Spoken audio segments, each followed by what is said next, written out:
Richard Southern joins us now from the 680 News Business News Center. And Richard, it's something we don't give a lot of thought to, the music that plays at stores and restaurants kind of in the background. Apparently some of it is being played illegally. Most of it highly illegal indeed, Tina. A new interesting study out today. It found that, in most businesses, most small businesses are not paying the rights fees to that music that you hear are there for, depriving composers, producers, and editors of the money they're entitled to. The Leger poll found 77% of small businesses, the background sound they played, only 11% or 77% didn't pay the rights fees for it.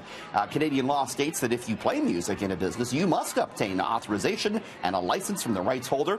Almost two-thirds of businesses, I found this interesting, Tina, two-thirds played the radio in their shops, and maybe they thought that was, above board, but in fact the store owner must still pay the rights, even if they have the radio on. So who knew about that? Another I'm so fee surprised to hear that. That seems so unusual. I mean, everyone plays the radio, it seems.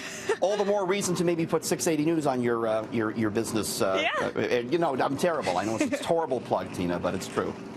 Shameless one. That's terrible. Okay. Now, on to the fast food wars. KFC was teasing a big menu update. Do we know what they were teasing at? Yeah, this is what we saw last week, ads all over the place, and now it was revealed today, Tina, that it was actually a combination of KFC teaming up with Frito-Lay to come out with chicken tenders coated with barbecue chips. Quite the Canadian concoction, don't you think? That sounds pretty interesting, so I'll say. Being a good journalist that I am, I actually had to try one today since I'm going to talk about it on the TV. And, wasn't that bad. Did find it a little on the salty side. $6.99 for a three-pack, Tina. Coating foods and other foods is kind of an in thing in the food business now. Be it Cheetos, Flaming Hot flakes or cereal. You're seeing food makers coat their foods with other familiar type flavors. So that's kind of the in thing right now. Yeah, it seems like a little bit of a last-ditch effort to try to reinvent some of these different meals. But that's true. Did you enjoy it, though, overall? It was okay, like I say, a little bit salty. But you make a good point. You're taking an existing product and you're putting something else on it to try and reinvent it. So that's what we're seeing. Yeah, it doesn't seem fair. Now, the company that has reinvented electronic vehicles may be reinventing the car horn, Richard. Well, this was really interesting. It was Elon Musk, the CEO of Tesla, tweeting about this last night. He said, you'll be able to replace the horn sound with other sounds on your Tesla. In place of the horn, he said, could be the sound of a goat. He also suggested that you could replace the horn with the sound of flatulence, Tina, which...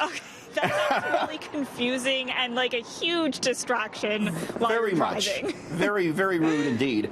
He also said he's open to the idea of drivers uploading their own personalized sound clips to be used in place of the horn sound. So that could be quite confusing, as you say, hearing all sorts of sound clips around the city, Tina. Yeah, definitely. What are the chances that'll actually come to fruition, though? That's the thing. He's known, Mr. Musk, for tweeting about all sorts of things. Sometimes he's even been fined millions of dollars for doing just that. So whether or not he's serious, we don't know, but interesting nonetheless. Yeah, absolutely. Okay, so last thing, a check on gas prices and any other stories, Richard, that you'd like to preview. Tina, no change for the price of gas is expected tonight. It's going to hold steady. And coming up just after 6:30, we're going to show you a video. It's a new way Glenn Livett has come up with of consuming scotch. You got to see it straight ahead on CityNews.